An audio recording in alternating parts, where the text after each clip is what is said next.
बिस्मिल्लाहिर्रहमानिर्रहीम। अस्सलाम वालेकुम रहमतुल्लाहि वबरकातुहू।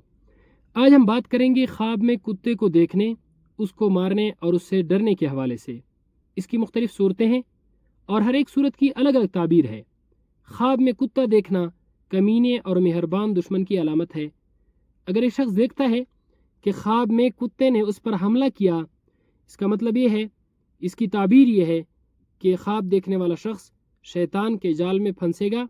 ये शख्स का दुश्मन से मुकाबला होगा और दुश्मन की तरफ से इस ख्वाब देखने वाले शख्स को नुकसान पहुंचेगा।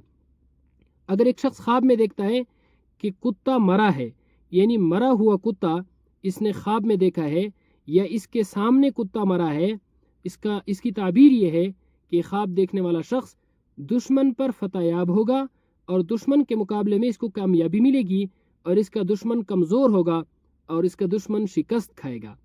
ख्वाब में कुत्ते से डरना शैतान के शर से महफूज रहने की दलील है। ख्वाब में कुत्ते को मारना दुश्मन के नाकाम होने की अलामत है। ख्वाब में कुत्ते का ख्वाब देखने वाले शख्स पर भौंकना कमीनों की बात से अफसुर्दगी होने और उनको सज़ा देने पर आमादा होने की अलामत है। दुआ है अल्लाह रब्बुल इज़्ज़त हम सब के ख्वाबों को हमारे लिए बाइस खैर व बरकत बनाए। अस्सलामु अलैकुम व रहमतुल्लाहि व बरकातुहू।